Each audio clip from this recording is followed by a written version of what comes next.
What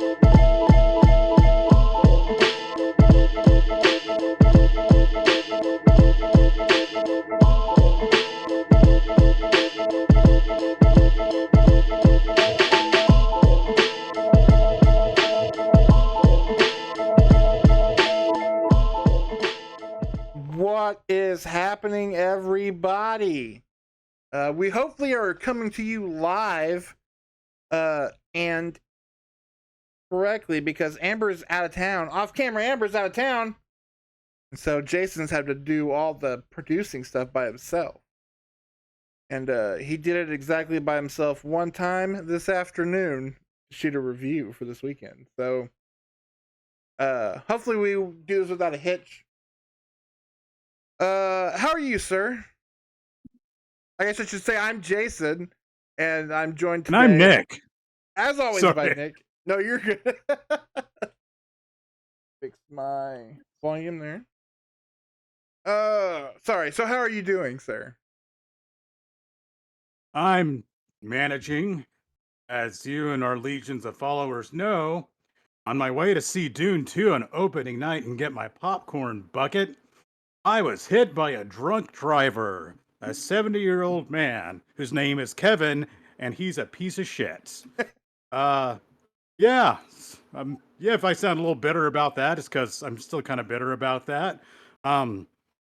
It's been 16 days ago, not that I'm counting, but it's still hurting some from it. Nothing seriously broken or injured, just my wife's nice new car.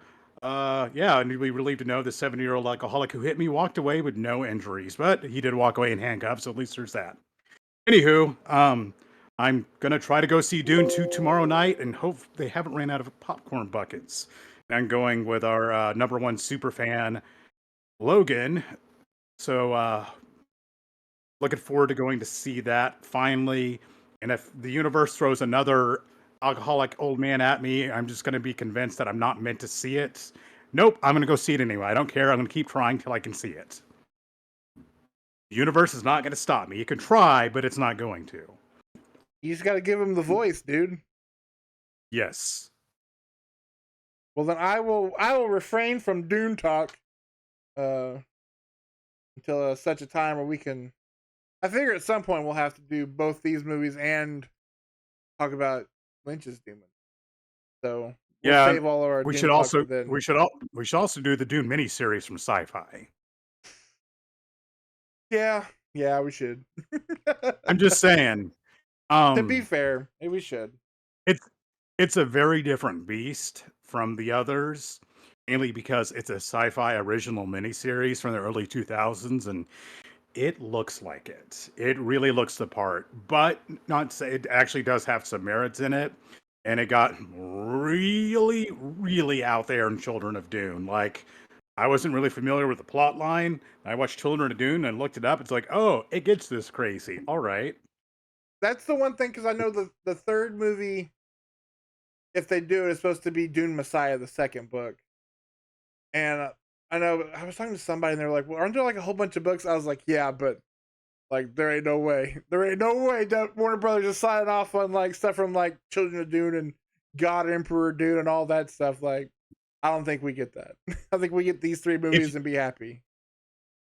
If you think that's the way 1984 Dune ends on such an up note, it's like, let's say the movie had been a financial success, they said, and make part 2. People would have torched that movie because it gets so much crazier. And if you think the first Dune movie, the first Dune book is crazy, it gets completely out there, outside of that. Whether you go before or after those events, it's wild.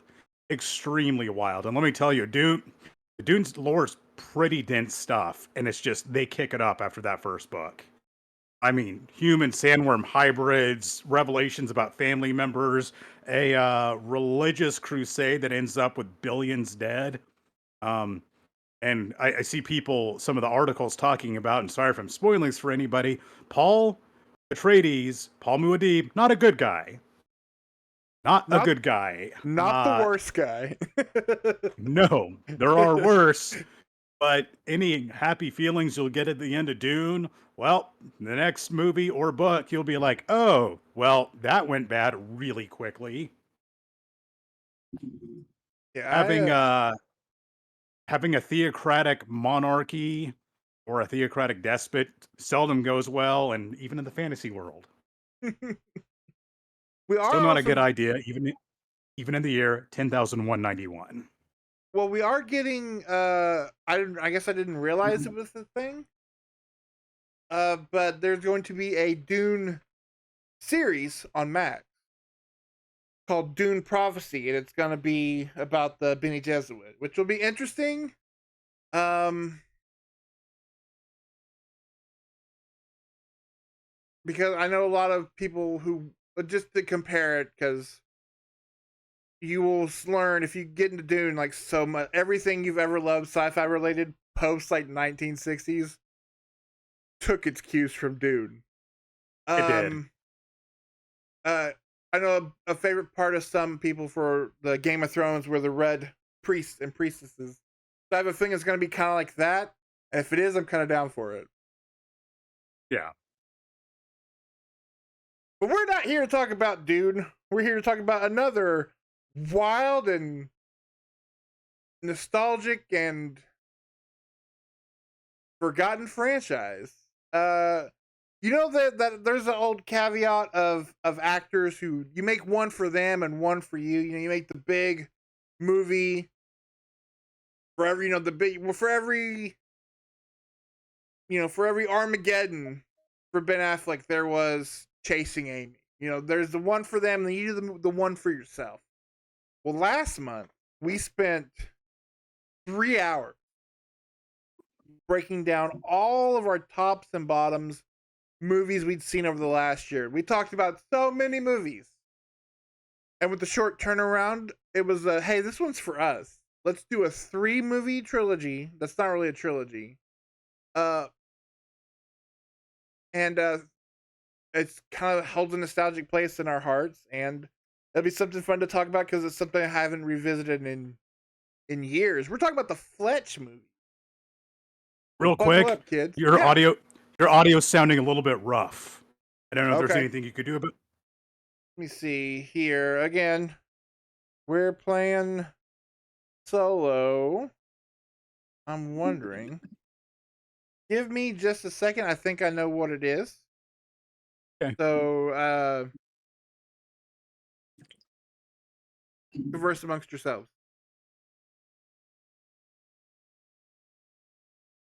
Hey, everybody.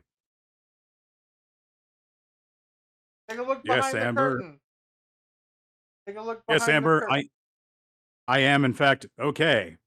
My neck's sore, my back's sore, my hips sore, but I'm healing up. Had to take some time off work to heal up more and ice myself a lot. And it's been not very fun. But getting hit by a drunk driver seldom is, so take this as a lesson. Do not drink and drive unless you are a big old jerk.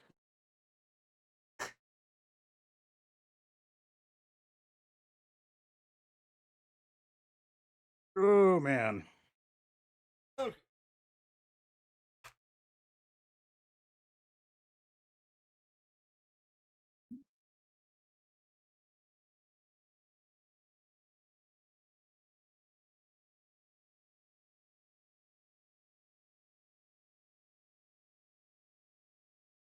I don't know where any of the ports are on her computer.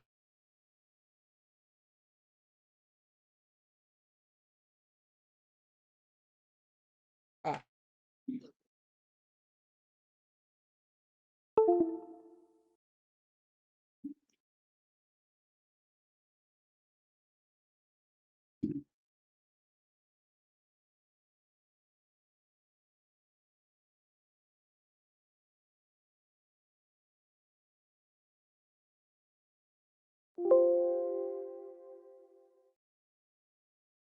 Okay. Is that any better? Sounds a little better. Okay. So yeah, usually she has headphones on. I didn't think about it because she's not here, and so we were getting the echo from the computer. Also, that you hear a humming underneath, it's because our computer sounds like it's slowly going into space. and I'm a lot closer to it than normal.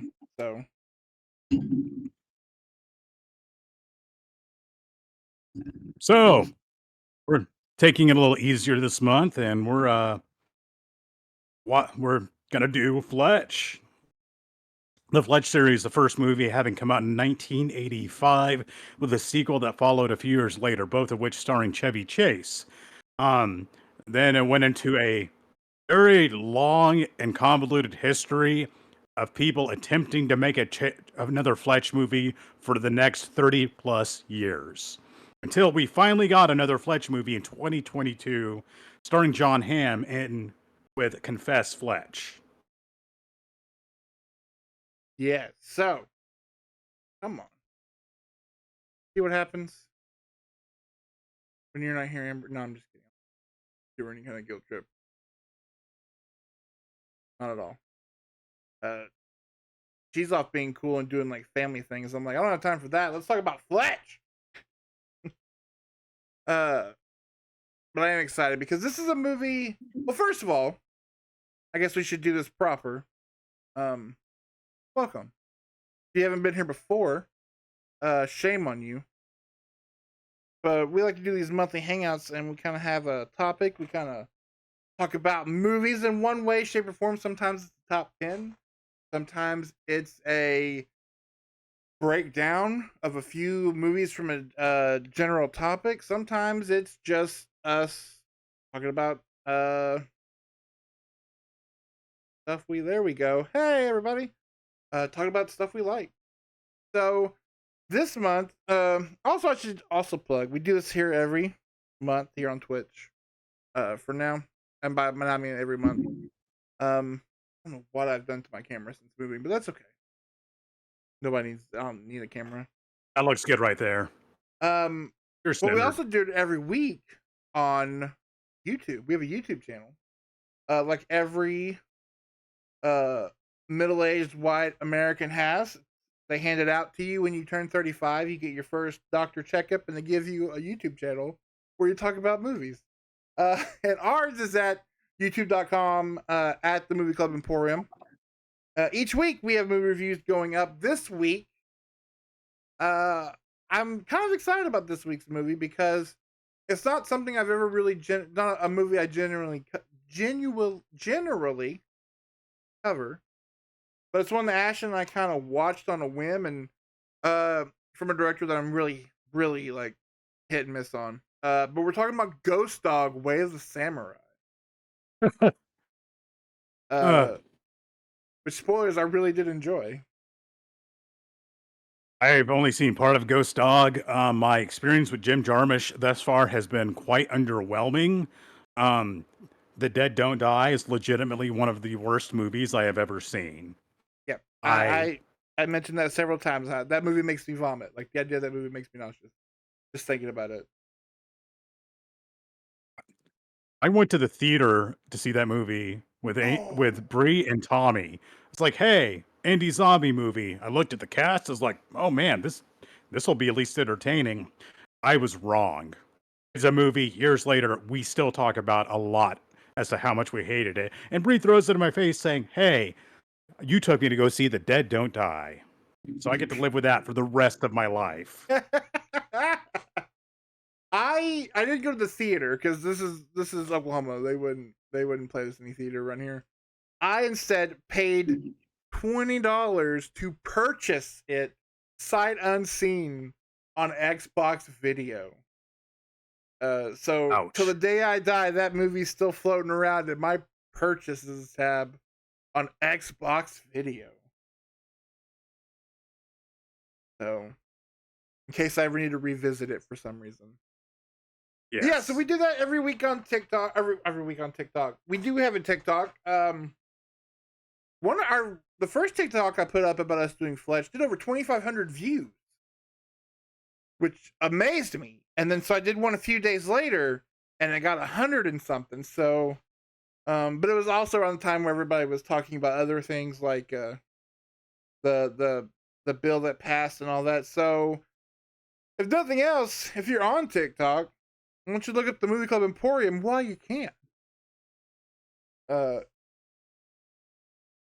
But this week again, we are talking about Fletch. So I think we both have very differing histories with Fletch, but also kind of same. So do you want to start with kind of how you came to Fletch and what like how Fletch factors into your nostalgia? So it Fletch. I remember Fletch coming on TV a lot in the '90s. It did, and that's how I first watched Fletch on TV. My dad really liked the Fletch movies, um, even if they were a little bit risque compared to what we normally watched. So I got to see Fletch a lot. The big thing for me was we ended up buying a copy of Fletch Lives when I was probably 11 or 12 years old. And I came to realize after watching it again recently that I have seen that movie probably a few dozen times. That was one of my go-to movies when I was younger. Couldn't decide what I wanted to watch. I pop in Fletch Lives. So it holds a special place in my heart. It is one of those movies I realized that we did a episode a while back about warm blanket movies we watch that are comforting. That would definitely be on my list. I didn't name it on that list, but it's one of those types of movies for me. Um, I love the sarcastic sense of humor and just the random outfits, all of it. It all appealed to me. So I was very thrilled to hear in 2022 we finally got another Fletch movie because I was hankering for one. I remember looking on the internet when I was 16 or 17, looking for any evidence they were making another Fletch movie. Turns out there was a lot of effort put into that. Um, to making a Fletch movie. And I figure maybe after we review it, we can talk some about the sordid history of the attempts at making a Fletch movie because it's something. It's a story all by itself. Yeah. But that's how it came. That's how it came into my life through seeing it on just TV and one VHS. Didn't have Fletch. I had Fletch Lives, and I watched that movie to death. Yeah, so mine is pretty much the same. Like this was movie, both these movies were kind of like that Saturday afternoon, Sunday afternoon after church. Like it was always on TBS, sometimes Yes. WGN. Like if like there was a baseball rain delay for the Cubbies, then you were gonna watch Fletch. And again, more than not, I think it was always the second one. Because there was rewatching them pretty back to back. There was so much I put into the first movie that's from the second movie. Yes. In fact, the catalyst for this episode or this live was we were getting food and coming home. Ashton made a joke, and Amber basically kind of gave him like a bend over and I'll show you type response. And I was like, I said, what? She goes, bend over. And I said, Ben, nice to meet you. Oh my God, I haven't thought of Fletch in forever. We should totally watch the Fletch movies. But yeah, they were just on TV all the time. And I think, yeah, I do remember you guys having that copy of Fletch Lives. And I think it wasn't until like DVD. It was they were together on a disc or like a dual disc. Where you could watch 1 and 2 that I had that and watch them all the time. And like you said, yeah, these are both just warm blanket, like just it's kind of a shit day, man. Let's put on Fletch. And this was kind of honestly these are kind of my Chevy Chase movies. Like I didn't grow up like we had Christmas Vacation taped off of television. That's the only vacation movie I saw up until like adulthood almost. So I didn't grow up with Clark Griswold. It was the Fletch movies and then like the Three Amigos. So this is kind of my Chevy Chase. Same with Caddyshack. I didn't see Caddyshack till high school or after. So these two movies and then yeah, like Three Amigos that was my Chevy Chase growing up. And so these movies we're always a fan of these movies, and I'm excited to finally kind of break down. Yeah, like I said, the two movies, and then going through the history of the timeline of what could have been and never did happen is absolutely wild. And then I'll tell you when we get to Confess Fletch, this was the first time viewing for me. We didn't get it here anywhere here in the theater. I just remember you saying like, "Hey, there's a new Fletch movie," and then it went directly to Showtime, and I was like, "Oh, I'll get to it." And then I remember you had it on your top 10. I was like, Yes. "Oh, I really should watch that movie." And up until now was just like, I gotta watch it, and we'll talk about when we talk about it. But uh, this is gonna be a lot of fun. Again, if not for you, for me, this is gonna be a lot of fun tonight. So do you want to start with Fletch, 1985? Well, I guess we should start here. These movies are based on a book series, and there's like 11, I think, total Yes. books. I will be purely honest. I was gonna try to get through at least the first 3 books, because in my mind, there's 3 movies. They did the first 3 books, and we'll talk about that later. But I did start the first Fletch book. As far as I've gotten, and this kind of will be all we need to talk about the book series. I don't know if you've ever had any inkling to read them. They're from the 70s, and Fletch is very much the same and very different. And honestly, say what you will about Chevy Chase the person, without that change, without Chevy Chase as that character, if you're doing a straight crossover from the book, you don't have a good movie.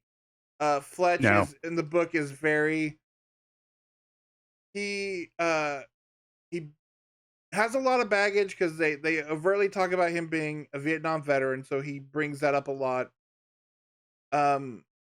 It's not so much, you don't get the fun costumes. Like, he'll dress up, but not like to the extent of Chevy Chase. It's mostly just, this is the 70s and people didn't have Google, so you can be like, "Yeah, I'm Randy Quaid," and they'd be like, "Oh, hello, Mr. Quaid." Like, you could do whoever. Nobody fact checked you. Nope. There's a big swinging difference that was almost like, I kind of put the book down for a while because of it. Larry, played beautifully by a 1985 Gina Davis. In the book, Larry is a female, which is, to me, is always just funny that she's this Larry, and there's no explanation for it. She is one of the beach people that Fletch is sleeping with. She's also 15. And in the book, Fletch justifies that by saying, "Well, I mean, she was a hooker, so like now, if she's with me, she's less likely to get hurt on the street." So That is a really creepy excuse. yeah. So to so I did not finish as many as I planned on reading, because I was like, "Oh, I don't like this." But it comes, I think it's, again, because of Chevy Chase, because there are really, at that time and pretty much counted today, it is so difficult to play the line of charming asshole. Yep. And in 1985, you had Chevy Chase and you had Bill Murray. That was pretty much it. Of something you could have as a star of a potential franchise. Yeah. I can think of no one else outside of those two in that time period. It's not that there weren't good comedic actors, but who else would you have gotten in that role? I mean, like, what, Michael Keaton? I like Michael Keaton. He wouldn't have been a good fit in that role, though, I don't think. All I can see is like think Michael Keaton, Bruce Wayne, Michael Keaton, where he's just terrifying for no reason. He's trying to be funny, but he's just utterly terrifying. It's like he's got an intensity to him that I just wouldn't have matched the character. And it's like, off the top of my head, I just can't think of much anybody else.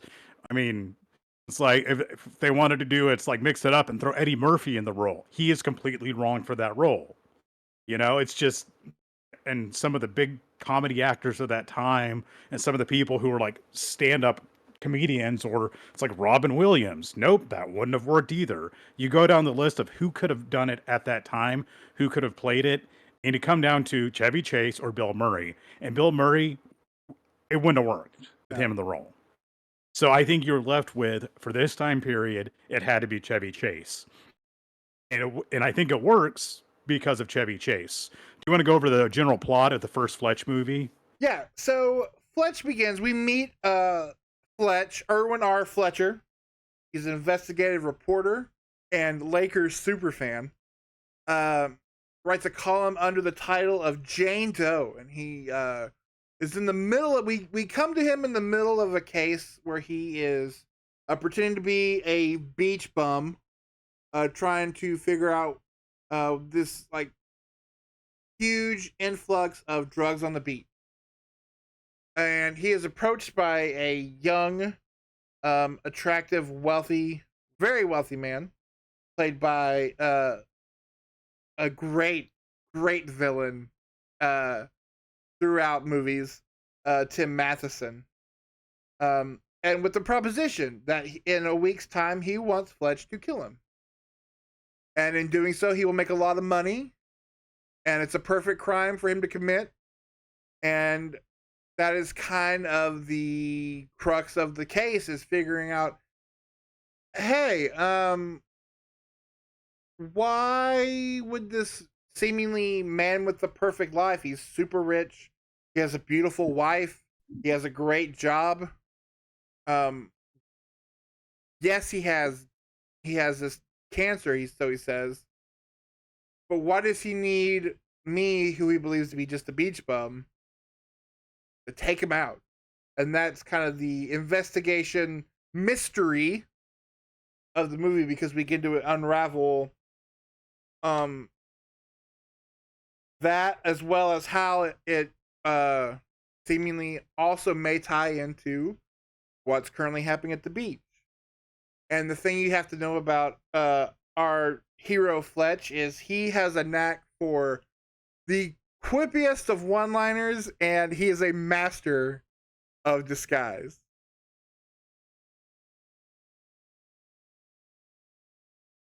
I really like that all three of these movies lean into the mystery comedy, and that's at the end of the day what they are. What they are is mystery comedy.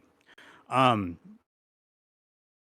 the movie starts out with some of my favorite movie music ever because I love the electronic Fletch theme song, and I wrote that down first in my notes that I love the Fletch like synth music. It's great, and it pops up a lot of the movies, and it's wonderful.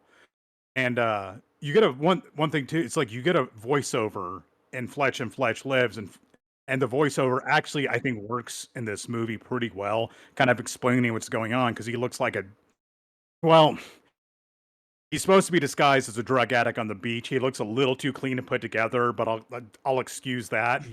Hanging out and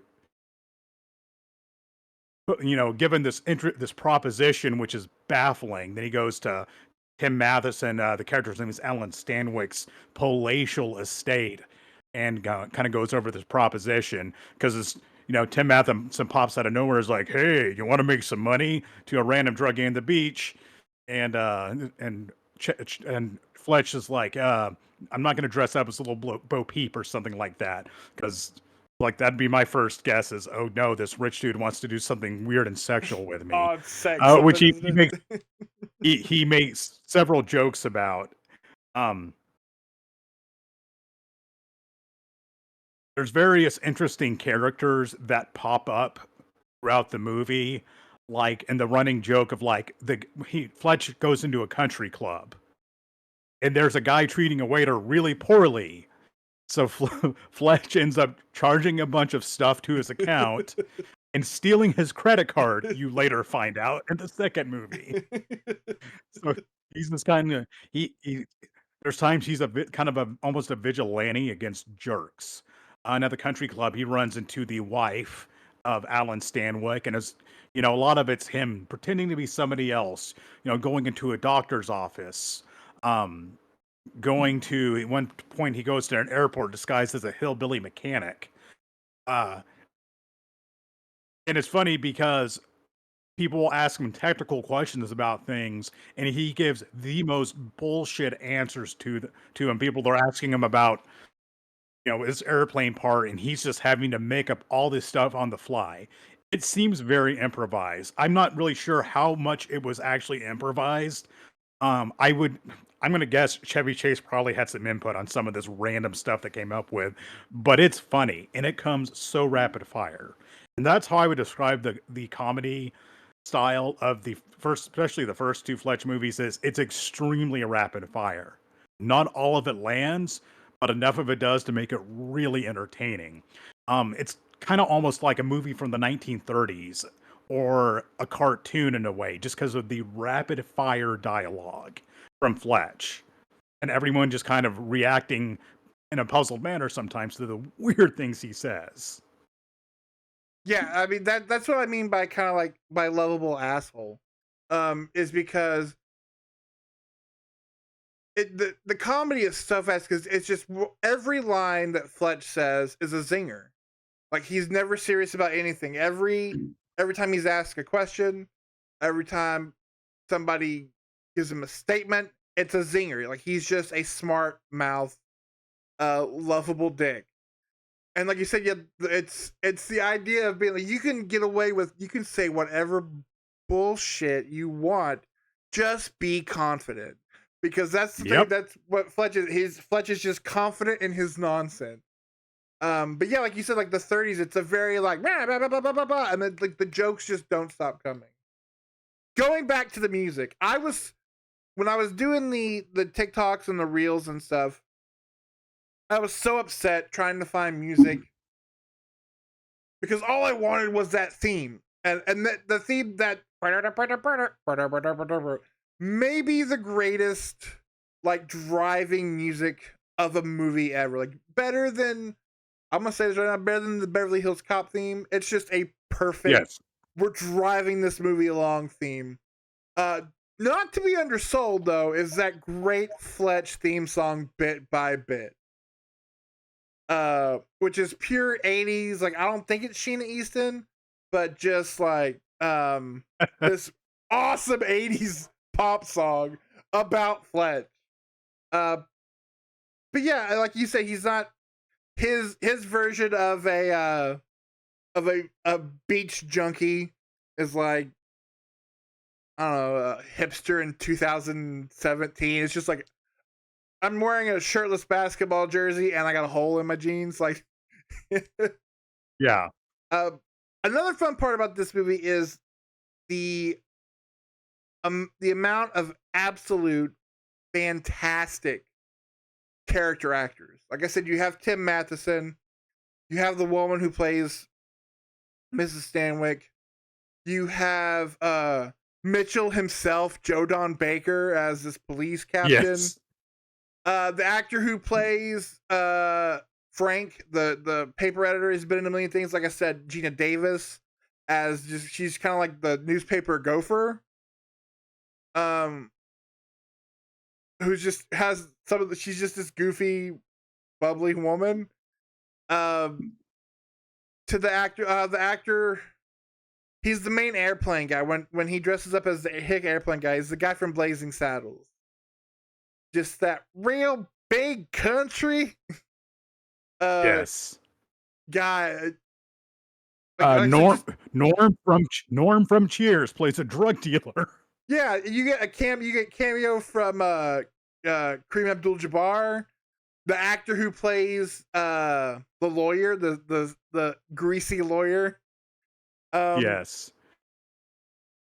Which, I mean, that's another whole thrust of this movie is, again, the lovable asshole is the reason Fletch is doing all this stuff is because he has to pay money to this slimy lawyer for his ex-wife so that he doesn't go to jail for refusing to pay alimony.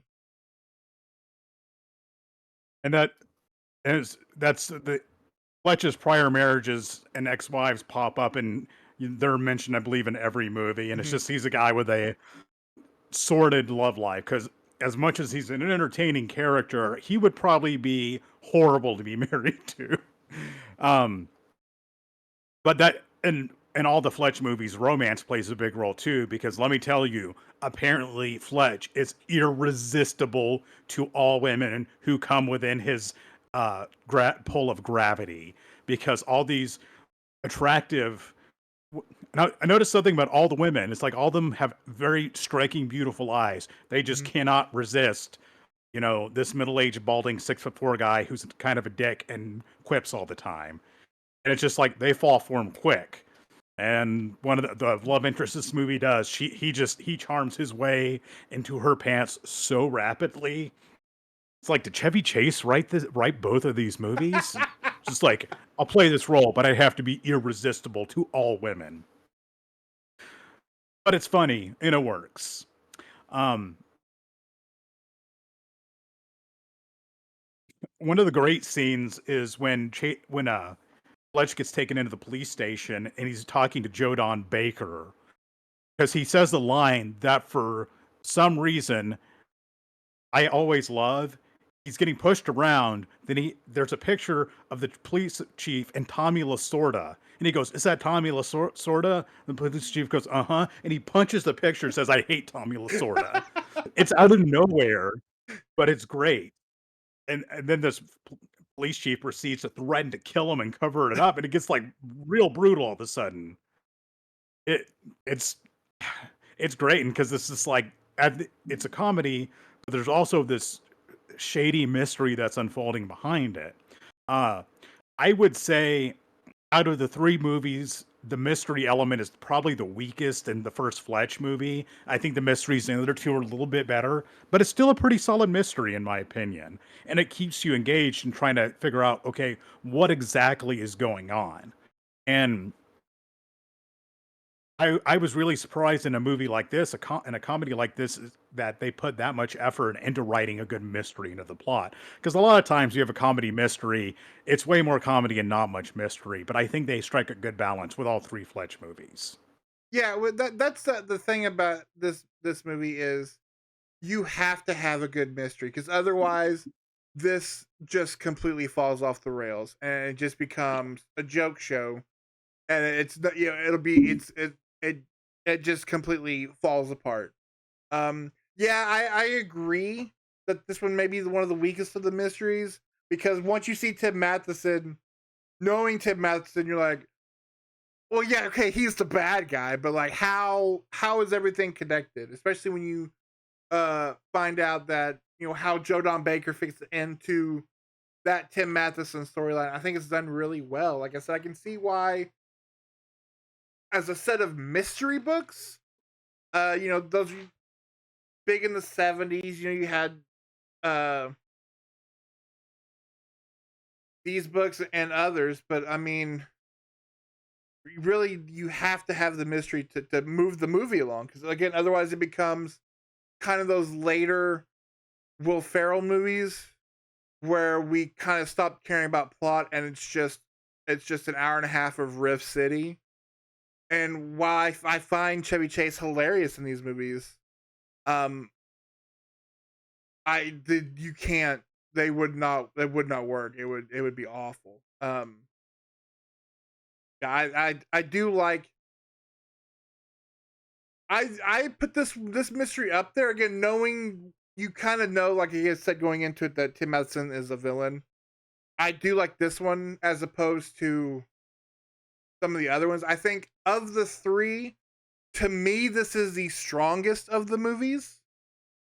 Which I'll get to in the other two. Which one I think is kind of the weakest of the three. I think this one is the strongest because you have a good mystery. Like I said, the voiceover stuff, it works great. Sets it up very much like a noir. Um, you do have a character who is not an action star, not an action character. There's no point where Fletch gets in a shootout. As you would see kind of nowadays. There is a car chase, but it's done Yes. purely for comedic effect. Um, That's a really good scene. it's a really great scene. That's the other thing. This movie, it is a comedy, but it's shot as a mystery movie. There's, like I said, the stuff in the jail when it becomes threatening, it's shot almost harrowing. Like that scene where he has him in Yep. the cell with the gun on him. He's like, "I'm just gonna kill you and stab myself in the arm and give you the knife, and that's it." And like you're just like, "Oh, he could do it." The chase scene is one of the better chase scenes you're gonna see shot from the 1980s in this comedy. And then the ending, I think, when you do have the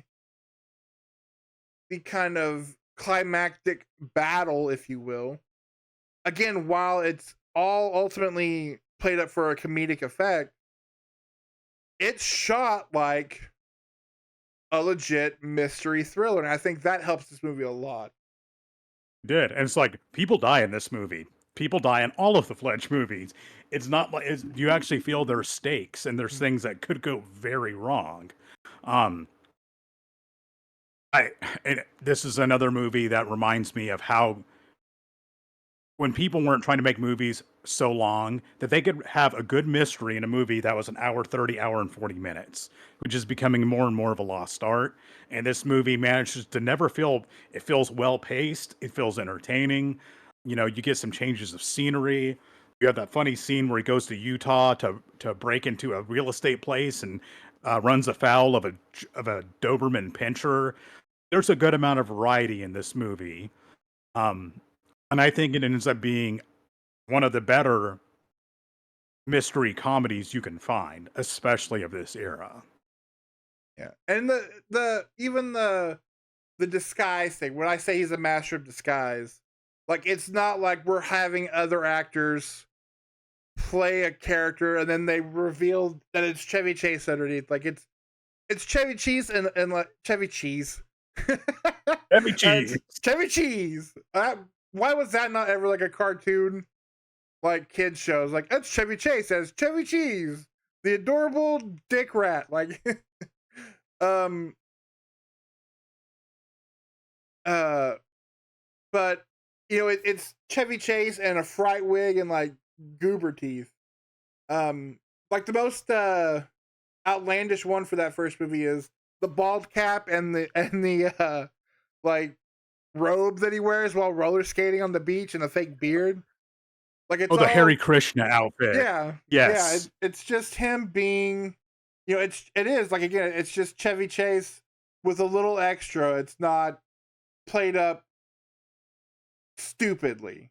You know what I mean? It's not like, um, you know, it's not like I don't know who was big in the '80s as like a like a black like Sidney Poitier walks in and like does the bit at the airplane and then he walks out and we do a joke where he takes off his face and it's Fletch. Like there's nothing No. stupid like that. It's just him and you never lose the fact that it is Fletch just having the confidence to bullshit his way to the truth and into the pants of some lovely ladies. Again, confidence goes a long way. Yes, it does. Although I'd say my favorite outfit in the movie is during the dream sequence where he's dressed up as a Laker and has a giant afro. Love it. Mhm. And you'll hear the Lakers mentioned a lot in all three movies. That is a very central part of the character. He loves the Lakers. So overall, this isn't my favorite Fletch movie, but I think I think it's a great movie, and I loved rewatching it again because it had been a few years since I've seen it. Yeah, like I said, I had it on that DVD forever, and then I bought it off of eBay. Like, maybe it's available now in the States on Blu-ray. Maybe.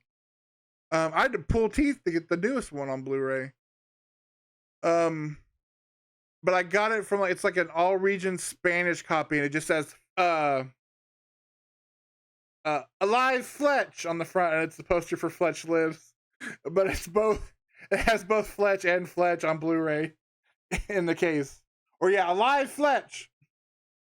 But No, I really enjoyed going back and rewatching this movie, and then also showing him to Ashton, who was like now as a 15-year-old in 2014. Like I was shocked by how engaged he was, not only in like the goofy comedy, but like in the mischief. Like he was totally down for this movie, 100% the whole time, which rarely happens anymore. Oh, teenagers. Well, you ready to move on to Fletch Lives? Yeah, let's look here and see what's going on in the chat. We do have some people in here tonight. That's awesome. Shame on you, Logan. Watch Fletch. Fantastic. They're arguing about Highlander. Well, there's two. I'm talking to Nick Roughface, and I'm saying it's Nick. So there's the two Nicks. The two Nicks. Oh, okay. Yes. Okay, so here's how we settle this, because in my world of Highlander, no one wins. You guys both have to write 500-page book reports about Highlander 2: The Quickening. That's we need to do an episode at some point about batshit insane sequels, and that would be near the top of the list. Oh, you could do pretty much any Highlander movie post Highlander, and it'll make that list. Because I remember watching that TV show, the TV show with Adrian Paul back in the 90s. My dad was like, yeah, apparently they're aliens. I was like, wait, what? Then I watched Highlander 2, and I was like, this makes no sense. I want to know what Russell Mulcahy was going through or smoking, because, man, that got weird. That's okay. They retcon it in the third movie, and then they retcon the third movie in the fourth movie. It's a whole. You don't need to. This with me. You don't need to just do a Highlander. I don't need you to have to do these requel sequels. Like we're 20 years, we got to take off these movies. Just every sequel, reboot the franchise. Well, to your question, Logan, they are only aliens in the second movie. They were never, that was, for some reason, they retconned the lore in the second movie to all of a sudden they were aliens from another planet.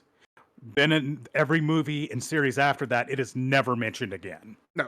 You can also get a cut of the second movie, which leaves all of that out, which probably makes a lot more sense. I think it's called the Renegade Cut, where they're actually, in fact, ancient aliens. And they're sent to Earth as a prison for causing a revolt on their planet. Oh, I have seen. Yes. We could talk for hours about Highlander 2, buddy. Yeah, we're gonna have to talk about that at some point because it is bonkers, and they're directed by the same person. It's not like somebody else is helming the movie. Somebody else, it's the same guy, decided he wrote to go and directed both movies. Just let me tell you, I watched Highlander with two people who had never seen it before. That movie, especially for the first half hour, is pure nonsense. It is like, if you have no context when watching that movie, it is a baffling film. Why are these guys sword fighting in a parking garage? Why is lightning coming out of them? Why are we watching pro wrestling? It's weird. And the second movie manages to make things infinitely more confusing. But one movie that doesn't make things infinitely more confusing and sticks with the same basic premise is the next movie, Fletch Lives, which I believe was made in 1989. Starring, of course, Chevy Chase. But beyond Chevy Chase, this movie has a stacked cast. And I wrote down the names of a lot of the people that were in it. You have Hal Holbrook, a celebrated actor. Cleavon Little from Blazing Saddles, Arlie Ermy, Randall Tex Cobb, who played a heavy bad guy in a lot of movies and is a real life kickboxer badass, and a small role by none other than Phil Hartman.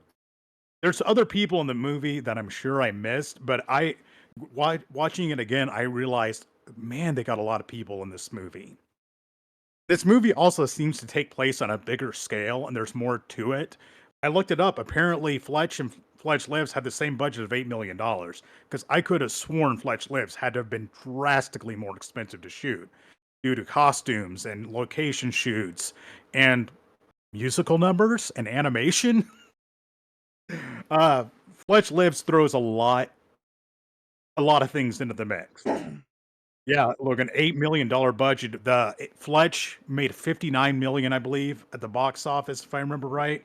So it was a pretty big success. And Fletch Lives still did pretty well, making 39.5 million. This is in the 80s, and those were pretty good numbers. Which is kind of, they made a lot of money, which is kind of, you know, it shed some light on the fact that they had a lot of problems getting the next movie to market because of it was obviously something that was financially viable.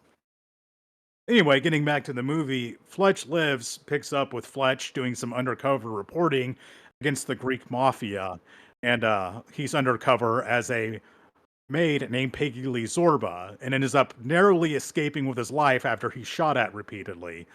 Um, he After he talks to his very unsympathetic boss Frank about it, he gets a notice in the mail that he has inherited a mansion and 80 acres in rural Louisiana.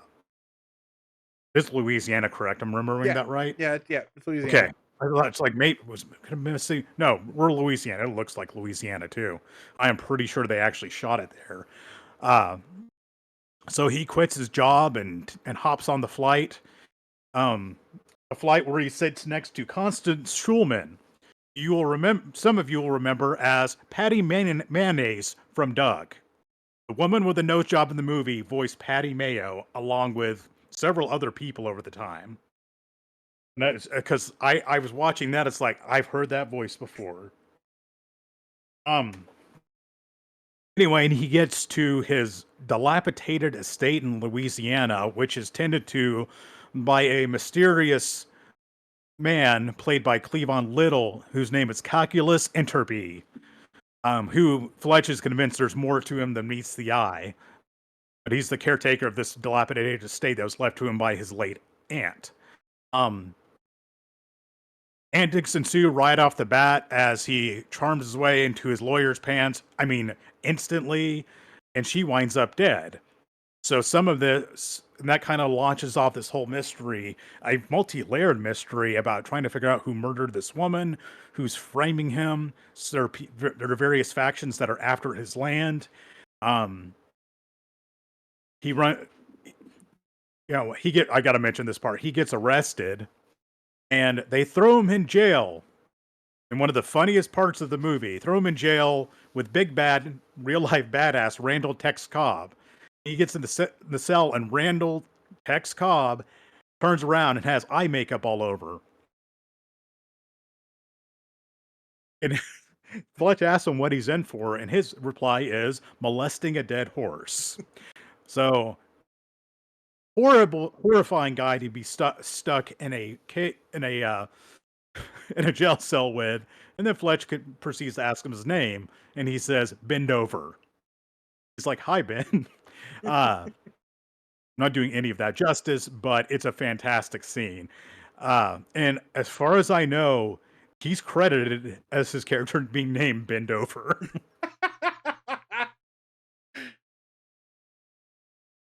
He manages, with the help of Hal Holbrook, a local attorney, to get released from jail and kind of get a handle on what's going on. And he has various people that are after him or trying to manipulate him or drive him away.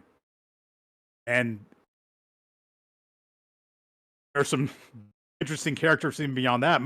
Very interesting character is R. Lee Ermey, who plays a very animated televangelist. And this is in the 80s when televangelists were still a very big thing. The televangelist's name is character's name is Jimmy Lee Farnsworth, who operates a TV show as well as an amusement park named Bible Land. That sounds outrageous. An amusement park like that really existed in the 80s. Ran by Jim and Tammy Faye Baker, of all people. I won't go into long form about how it all unfolds, but another love interest enters the fray, and a lot of different layers are pulled back as you figure out whose allegiances lie to who. There's people who try to kill Fletch, and a lot is revealed. And I think revealed quite well. Out of the three, this is my favorite mystery out of them. I think it's nice and layered, and I like a lot of the characters that are in it. So I'll let you get a word in since I've been speaking for a few minutes. Oh, you're good. So yeah, this is the one. Yeah, like you said, this is the one I've seen the most. It was on TV all the time. Also, uh, growing up, my grandmother, who was Pentecostal, was big on those guys. I think I still have it somewhere. When she passed, she left me her Jimmy Swaggart leather-bound Bible. And that what's also funny, it's just a weird like thing that happens in your brain. Is so they have the big giant church, and it's just like crazy sky blue carpeting that covers the whole thing. So growing up, I would sometimes go. We lived in Woodward at the time. My grandmother lived in Hobart before we moved there. I would go stay a weekend with her during the summer, which meant I had to go to church with her on Sunday. Now, I did not grow up in a Pentecostal background. Far from it. We were the opposite. But I do remember the Pentecostal church in Hobart, unless they've changed it, still has that same blue colored carpet as in Fletch lives. So while the building was nowhere near the same, every time I saw that carpet, I thought of Fletch Lives. And the scene where he has to pretend to be a healing televangelist and heal people of their illnesses to get into the church's like security system. I will say, this is gonna be funny. Rewatching this one, I still love it. I still think it's great. To me, this one honestly kind of became the weaker of the three.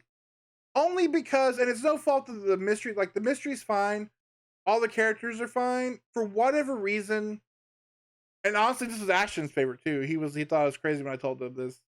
Is for me, the weird thing is, I don't know, maybe it's because this is one that's not based on a book. They were like, we want a Fletch sequel. Confess Fletch is the second book in that series after Fletch. It's this direct sequel to Fletch. This one they were just like, let's just make a Fletch movie. And I think while the mystery still works, Fletch is almost turned into a Bugs Bunny-esque cartoon character. I mean, we amp up the characters, and I think the characters he plays are much more memorable. Whether it's the televangelist or was it Bill Harley? When he goes to the biker bar? Bill Harley. Bill Harley, he's the owner of Harley Davidson, doing this wild voice while he's just surrounded by stars and bars and Nazi flags. The Nazis from Natchez. Yeah, and then when he brings back the buck teeth and all that stuff. It just, to me, he feels more cartoonish.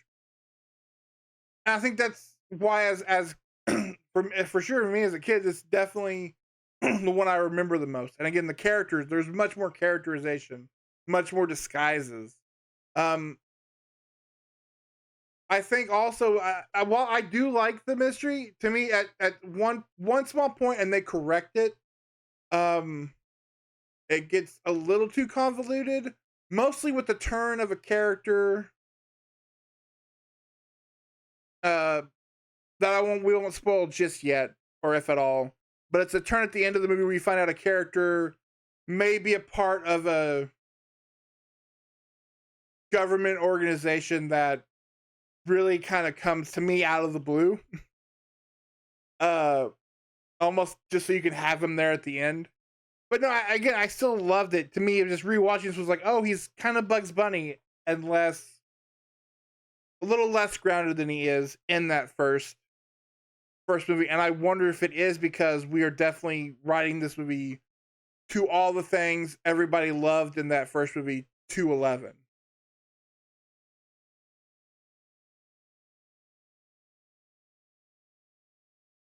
I can see with your criticism of one of the characters' turn, but I think there's enough references throughout the movie to indicate that there's more there than meets the eye. Where it works.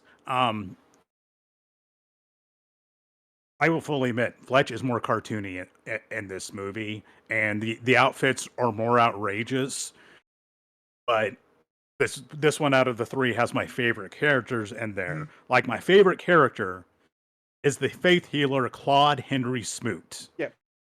He dresses up in this outrageous like burgundy suit and a wig and these snaggle teeth and manages to bamboozle his way into being a guest healer on Jimmy Lee's TV show. He's proto Baby Billy, Uncle Baby Billy. Yes, very much so. Um, and at one point, he sneaks in the back to get some information, and Jimmy Lee has a um, what am I looking like a communication device in his ear. Yes, so they can, because you'll see it's like, oh, I feel here somebody in the audience needs help.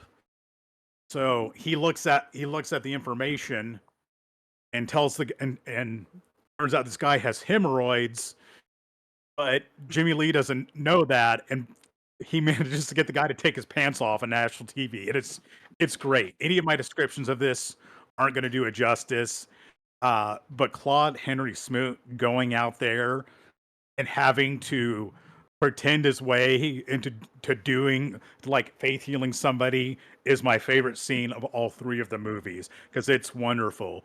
Help me get rid of these headache demons, these migraine demons. Demons out. It's ridiculous. Yes, his characters are more absurd, but I love that about this movie. I'm not gonna mince words. This is my favorite out of the three. Maybe because I'm biased because of how many times I've seen it. It's less serious than the other two by far, but I think it's really fun beginning to end. I feel that Chevy Chase really put a lot of effort into the various characters that were in there and making him distinct. Like one part where he plays a KKK member named Henry Himmler, um, and has to go out there because the Klan's out on his front lawn, which is great scene where he manages to con the KKK. Uh, oh man, I just remember there's one. Juliette Lewis's dad is one of those Klan members. Can't remember his name. Anyway, a lot of people show up in this movie. Uh, and just filming at this Louisiana state and going out to this Bible themed amusement park, which you get to see some of, and it's just as ridiculous as you would think. And everyone seems to really be giving their all into it. Arlie Ermy looks like he is having a really fun time as a televangelist. Hal Holbrook, who I'm not sure how they managed to get him in this movie, because I mean, you talk about a widely respected and loved actor on the stage and on the screen. He has a great time in this movie, and he really acts his ass off in some scenes. And I think the movie's the better for it. And again, everybody looks like they probably had a fun time. I don't know if they actually did because Chevy Chase is supposed to be a bear to work with, but it's fun. It's silly. It's goofy. I like the way it was shot. It's different from L.A. You're out in the country, which I think you get a fish out of water story with Chevy Chase with Fletch because he's from L.A. Um, you get the love interest who she's adorable, and he had some good people to interact with. Like I love the relationship between him and Calculus Interby, played by Cleavon Little. I think Cleavon Little was in tragically too few movies, so I'm really glad I got to see him in this because he died at a relatively young age. The dude's got some real acting skill and some great comedic timing. There's a lot of good physical comedy in here too, and just like at the first movie, there's a chase scene because it was the '80s and it was pretty obligatory. Look here at my notes here. Oh, I wrote down $225,000 for a mansion and 80 acres. I paid more than that for my house, which is something short of a mansion and 80 acres. Oh yeah, there's a dream sequence because there's dream sequences in both of the movies where there is a full plantation musical number where all these people come in and like start doing this elaborate dance number, and there's cartoons go into it. It's ridiculous, and it is really out of nowhere. That was a scene that made me think, man, they had to spend a lot of money making this movie, and just the costumes alone, because not only Fletch's costumes, the bikers, all the televangelists, and all the people in Confederate Army costumes, because there's a lot of those. Oh, I love his car that he gets left. It's a pink 1959 Cadillac convertible, and it The brakes works don't work. with the exception of the brakes. The brakes do not work at all, so he goes anywhere. He has to run into something to stop. And they use it a few times throughout the movie, and I just absolutely love it. One thing I'd never caught before, when Fletch is going to the taping of Jimmy Lee's show, one of the guys walks up to him and says, "Welcome, Senator." It's just a little detail in there. It's like, yeah, that tracks. Yeah, Oh, oh, go ahead. I'll let you finish. one of the women on the televangelist show sings "Cash Checker Mastercard." That's like literally the lyrics to the song. Oh, and Jim Bob, the guy Claude Henry Smoot heals, he's supposed to be 25 to 27 years old. That is a rough looking 25 or 26-year-old. Jeez. People in the old days aged a lot differently. Yeah, so like you said, like this when I first brought up with Ashton, I'm like, oh, we're gonna watch these Fletch movies. Most of what I remembered was from this movie. I agree. The televangelist scene are kind of the centerpiece of this franchise. I mean, just that where he's just like, you gotta show it to the world, whatever. And he's like, oh, I don't think so. Just, and it's weird since this is my least favorite because I love all three of these movies. So don't get me wrong. Like this is like, oh, this one's fine. Like this, no, they're all fantastic. I think more than anything, what to me my criticism comes from going 1-2, because I feel like with that 4-year gap, this definitely plays more up that stuff that you do love. It's just going from kind of how kind of grounded we are, not really, but kind of grounded, to all the goofiness of this movie. Feels like it's a jump. I think my mic's getting unplugged.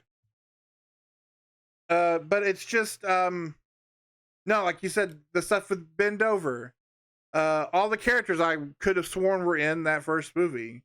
I always think of that voice he does for Bill Harley. He does this weird kind of sensitive lisp, and really to me that my favorite again is the Smoot voice, because he's just whistling through his teeth doing this insane, oh brother, that Olive Angel stuff, because again my grandmother watched so much of that, so I saw those people for real and not a Chevy Chase cartoon character. Yes. The stuff with Cleavon Little, where he has to go stay with him in his shack. He has his shack on the property, but it's got a waterbed in it. The physical comedy in this movie is best of all three. It's far above the best physical comedy. Like you said, with the car and all that stuff, but I could definitely see why. I assumed this one would be your favorite. I can see why. I think just from a pure going 1-2, this one was a little less for me, but still as a blast of a movie you could possibly have. It's wackier. It is, and this might be coming out looking through the lens of my nostalgia goggles, but and I had the same thing watching this. There were things that I could have sworn were in the first that are not, that are in the second movie, and I think a lot of the more iconic moments come out of the second movie. Yeah. And a question I had is, especially in this movie, he's in rural Louisiana. Where is he getting all these costumes from? Did he have them all in his giant cave? So it's just like, I know that's a weird nitpick, but it's like he comes up with some really elaborate costumes on short notice. And he brings back the hillbilly aviation mechanic from one, only now he's Billie Jean King Bugbusters, in a great scene He's got the where termite. he convinces a cop that a man-eating termites in his ear. It's wonderful. And like you one thing I said, have like, go ahead. Sorry. one thing I have to mention in watching it, the sheriff who talks to him, they'd arrest him for, what are you arresting for? For pissing me off.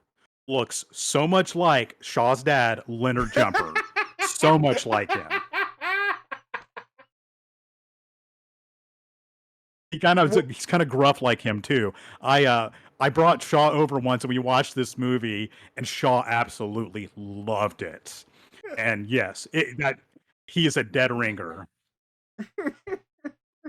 Hey, I changed my vote. You're right. Oh. But like you said, this movie, even more so than the first movie. When this movie gets dark, when this movie gets dark, good God, does it get dark? Like I said, it begins kind of with Fletch almost getting murdered while dressed like a French maid. And then when he meets up with this realtor who he immediately beds, and he wakes up next to her the next day, and she's just stone cold dead.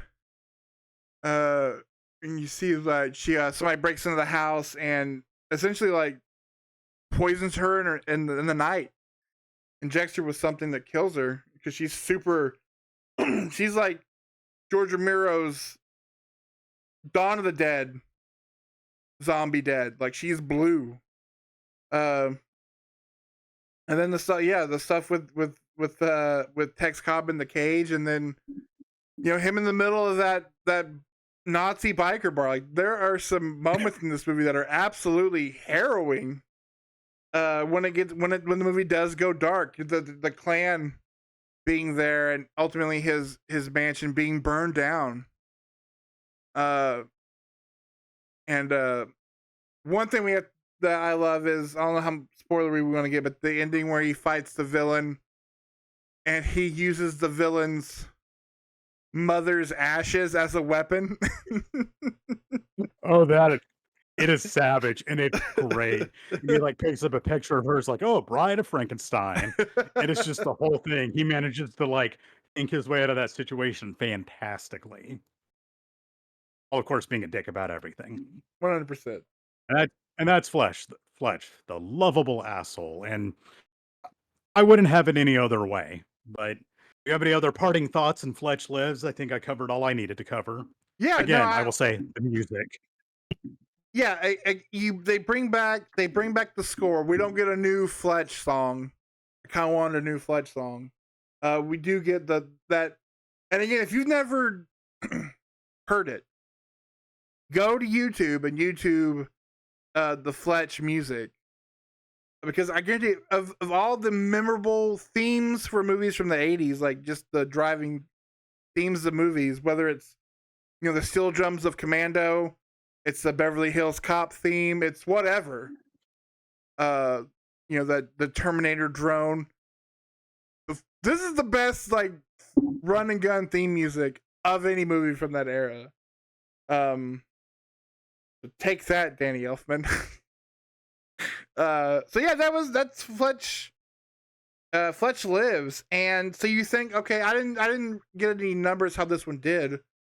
Do you have down how well it did at the box office? Yes, it earned $39.5 million in the box office off an $8 million budget. I mean, that's pretty good. It wasn't as successful as the first movie, but they got a pretty good return on their investment, which is why they started thinking about doing another one. And we didn't get another one until 2022. This time with a different actor, of course, because Chevy Chase is old and even more cantankerous than ever. So I thought, well, we're talking about a movie about investigative reporters, and then sometimes, every once in a while, we like to, on the surface level, look like we know what we're doing.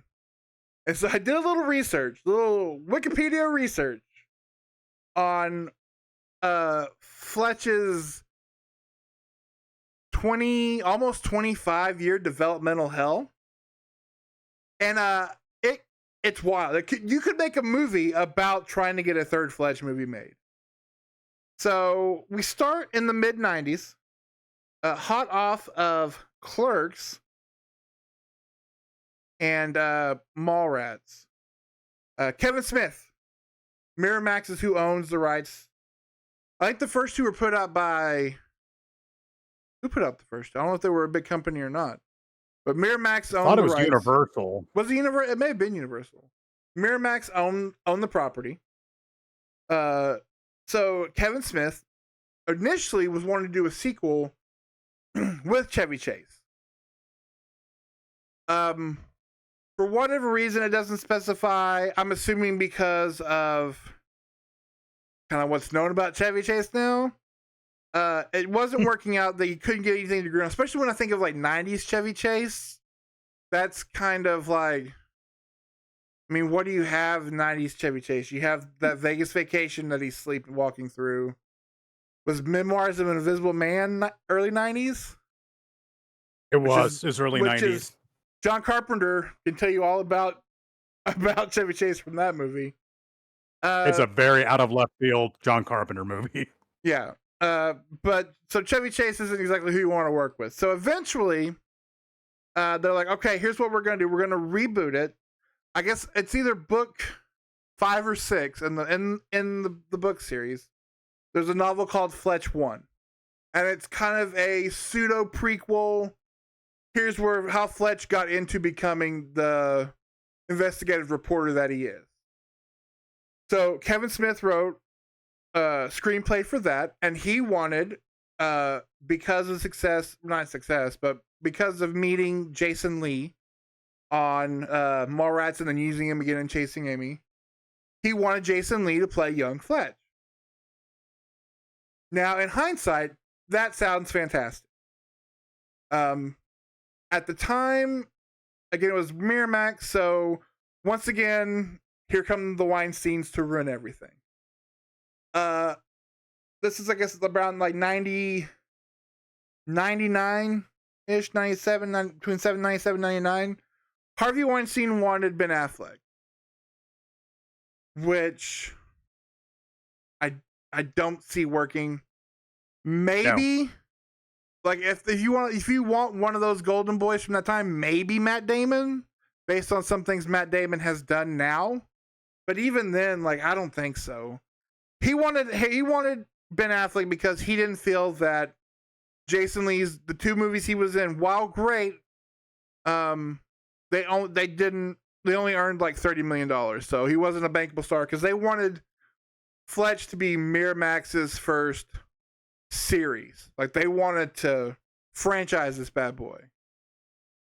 So he tries with them for a while. Later on, they get even crazier here because at some point they were going after Brad Pitt, Will Smith, Jimmy Fallon, and Adam Sandler, and then like you said, Zach Braff, which of those people,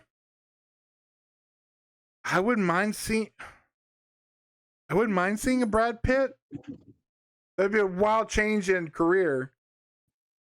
But Brad Pitt can be really deadpan funny.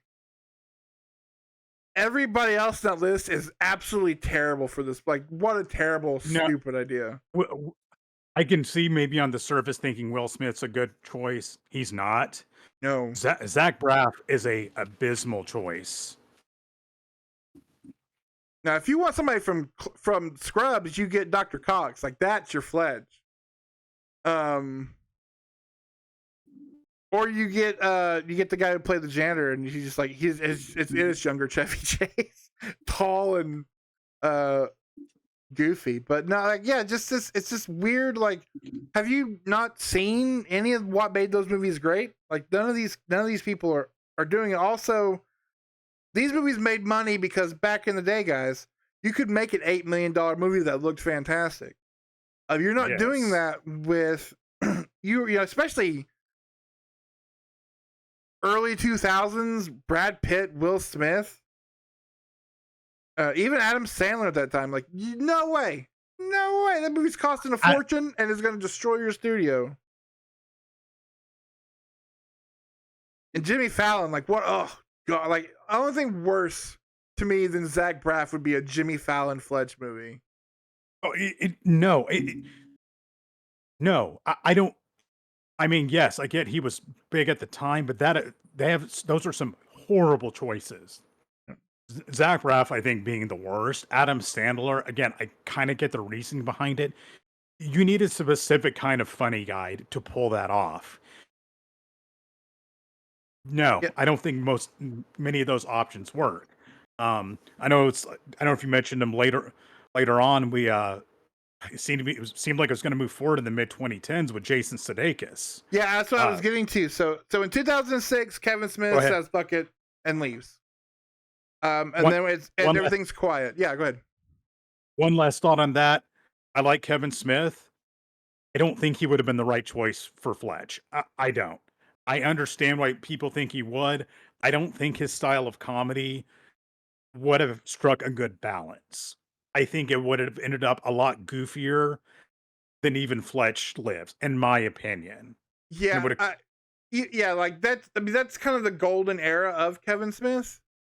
But yeah, even then, it would, if nothing else, it would just be kind of Kevin Smith's send up of those Chevy Chase movies. Like, yeah. I don't think it And stands on its own. when I was, having been such a big fan of Fletch and Fletch Lives, I remember scouring the internet for, news of them making another Fletch movie, and that is mainly what I ran across is Kevin Smith and the Fletch project. Which, I mean, they went at it for a while, and it just didn't work out. Um, I know at that point the number one actors being floated for it was Ben Affleck. I like Ben Affleck in a lot of movies. He wouldn't work in that role. That's just not his kind of role. And that's okay. That's the thing is you need a very particular type of actor for that role. Anyway, you can Yeah. go ahead with what So was next in the Fletch saga. I will say though, going back to the whole idea of not wanting Jason Lee because he's not a bankable star, the theory of hindsight and how terribly wrong all the time the Weinsteins were, while only falling into the successes they did. He would leave and then go on to do My Name Is Earl, one of the biggest TV shows of the 2000s. So the movie languishes in developmental hell. 2014, Bill Lawrence, the creator of Scrubs, picks up the mantle. With the idea of this would be his directorial debut. And they were also continuing kind of the reboot route by adapting Fletch 1, doing that first Fletch book, kind of doing a Casino Royale for the Fletch series.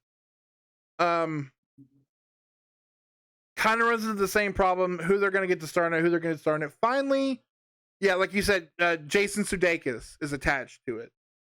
And that's as close as we get for a while. Which would have been great. But here's where you like kind of where the road diverges into two multiverses. Like one good multiverse, one bad multiverse. And so in 2019, because of there's been no movement getting this movie made. Also because they wanted it to be a series of films. So again, we need that franchise. Finally in 2019, Bill Lawrence and Jason Sudeikis leave the project, and then immediately turn around and create Ted Lasso. So, yes, we did miss what could have been a really cool Fletch franchise, but we would have missed out on Ted Lasso. So I think we ended Yes. up in the right universe. But just to know that they spent 5 years trying to get Fletch off the ground. In doing so, was like, hey, I liked working with you. Let's make one of the greatest modern day TV shows ever. And then that's where we come to 2022's Confess Fletch.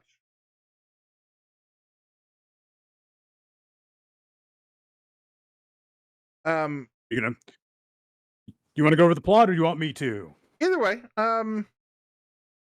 this movie. Well, I will say this. I will say this little bit of piece, and I'll let you get into it. So this was my first time viewing it, like I said earlier. And again, it wasn't just like I was actively against it. Most of it was hearing about it. Like, oh, there's a new Fletch movie coming out with the guy from Mad Men. Because I didn't know a whole lot of John Hamm stuff, and I was like, okay, that's a weird choice, but all right. And then hearing absolutely nothing about it until you are like, yeah, it's my top 10 movies of the year. And I was like, oh, okay. And then seeing like it did like a small stint in the theater, like maybe a week or two, in very select screenings, and then premiered on Showtime in 2022. That's like saying our TV show's going to star. It's like, no, nobody's gonna see it. So I just kind of, oh well, I'll see it sometime. And then when we were like, oh, we're gonna do the Flash movies, I'm like, well, great. I need to get the third movie. I had to crawl over a barrel to find this movie on physical media. Originally Amazon had it, but it was like $40 for the Blu-ray. And then I almost had it on eBay for like $20, and then a guy sniped me at the end. And then finally got it. It went on like a sale, and so I finally got it for like $20 on Amazon. So I was like, this movie better be good. Like, I've had less trouble getting movies from the other side of the world than I am with this. So confess, Fletch, I was pleasantly, I'll get this out of the way. I love this movie. I thought it was absolutely fantastic. This is the actual second book in the Fletch series. But we do have John Hamm playing the titular I.R. Fletcher. And he it's a little, we start off strong because it begins with him renting not a flat, but just like what are they called? Brownstones in Boston. While on a case that we'll get into momentarily, checks himself in, enters his brownstone, and there's a dead woman in there. And this is where we meet kind of our comedic foils for the movie. It's two police officers, one played by Roy Wood Jr., who apparently that character, this was the beginning of this character, who had his own like spin-off book series. But him and then his partner, this adorable little Indian woman who is fantastic in the movie. And we find out the reason he's there is he is dating this Italian noblewoman, or her dad is an Italian nobleman. I know her mother-in-law is the Duchess or whatever. He's a painter. Countess, that's what it is. He is a painter. And some of his very famous paintings have been stolen. And then he is kidnapped. And the ransom that is asked for is one of his most famous paintings. It's a Picasso that he owns, worth like $20 million. And so Fletch has gone to America from Italy, because he's been living in Italy, to meet up with a art dealer played by the fabulous Kyle MacLachlan, who has a quirk that never stopped being funny for me, like just laugh out loud funny for me, because he's this weird germaphobe who loves EDM music. But he's gone to Boston to like sort this out, get these paintings back. There's a dead woman in my house, and now I am suspected of murder. And then the mystery goes from there. Again, like I said, I did love this. One thing I will complain about is we don't bring that theme back, which shame on you.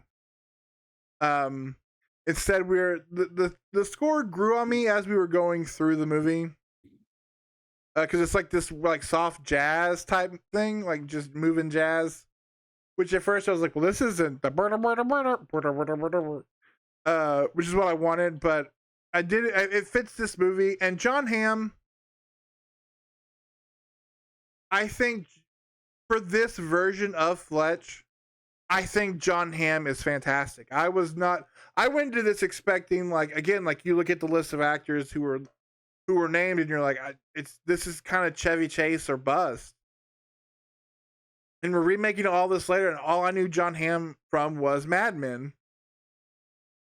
And I think his comedic timing in this movie is great. He is great at the quippy one-liners.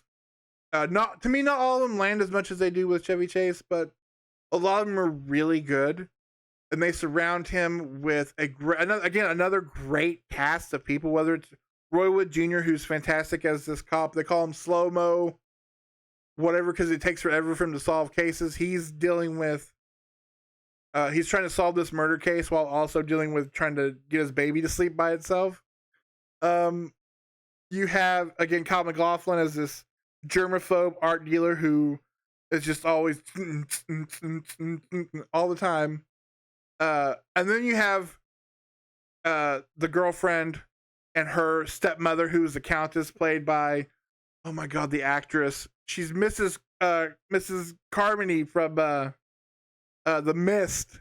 I can't remember the actress's name, but she's slowly like she's doing this insane like Sofia Vergara accent, while trying to maybe or maybe not seduce Fletch. You get Eugene Merman, Gene from Bob's Burgers as the security guard, and his interaction with Kyle MacLachlan's private security team makes me laugh to no end because he just wants to be liked. And then you get surprise. Picardo. I can't remember his first name. It just left me. From all the Joe Dante movies at the very end. So again, another huge stat cast of a movie. This movie definitely costs more because we are filming we're in Italy and in Boston, and there's parts that take place in New York. Like this one definitely is more globetrotting than the others.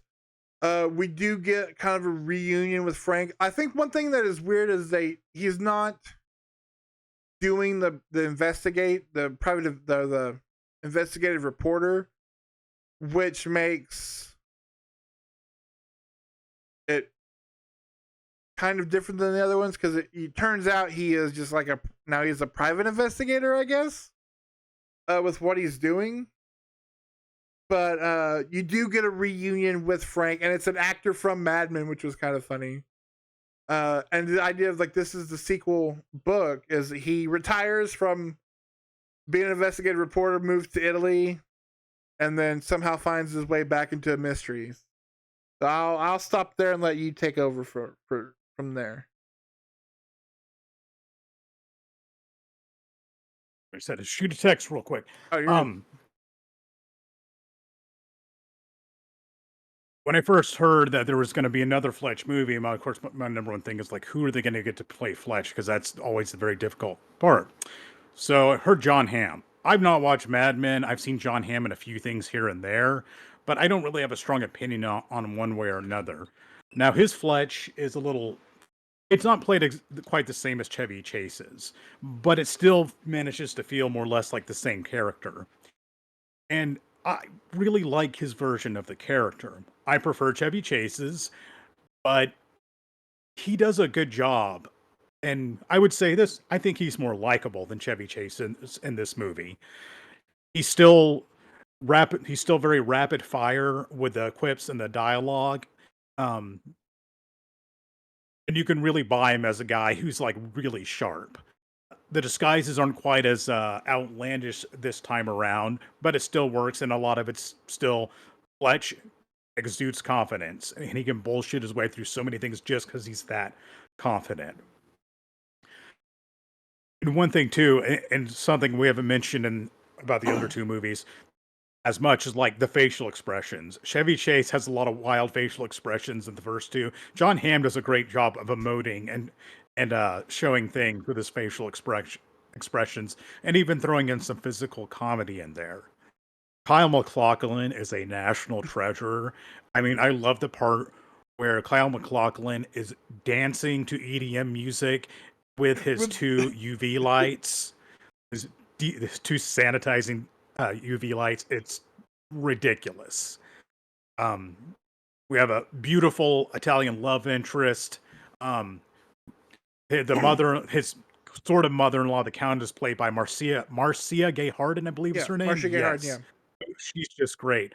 I really love Roy Wood Jr. as the inspector.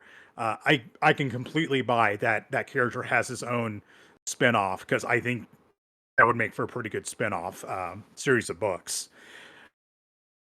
Overall, I rewatching it again reminded me that this they took a long time, but they did a really good job of making another Fletch movie that actually still felt like a Fletch movie. Because after this long, it was going to be hit or miss whether or not it would capture any kind of the magic of the original, and I think it does. Aside from the music, man, they should have used the original music some. However, one thing I caught, he is whistling that music at the very beginning of the movie, but that's the only allusion to it. Otherwise, it has this very relaxing jazz soundtrack. Again, it's not bad. It's just not quite as good as the original, like really catchy synth music. A lot of laughs and a really good mystery, I will say. While I may prefer the mystery of Fletch Lives, I say this might actually objectively be the better mystery of the three, in my opinion. And it keeps you. It's one I didn't see everything that was coming, especially towards the end. It does a good job of keeping you guessing and keeping you interested in moving along while being funny. I really love the scene where Fletch goes up to this woman's apartment. Her name's Eve, and she's like this bizarre pothead. That whole part, it's like where she catches her stove on fire, and he's sitting there watching it, horrified, and she's completely unbothered. It's just great. Love that scene. The dog just It's such pisses this giant puddle, and then he's like, yes, that's a lot of pee for a dog." And then she just throws a towel down next to it, so he's standing there talking to her, like slowly moving the towel over to the puddle. yeah. Uh, John Hamm was a great pick. The supporting cast was excellent, especially Roy Wood Jr. and Kyle MacLachlan. This is one of my favorite comedies I saw that year. I didn't see as many movies in 2022, but I think this one easily made my list, and it's very much worth watching. Also, I want to point out to people that you don't have to watch these movies in any kind of order. No, They each stand alone on their own.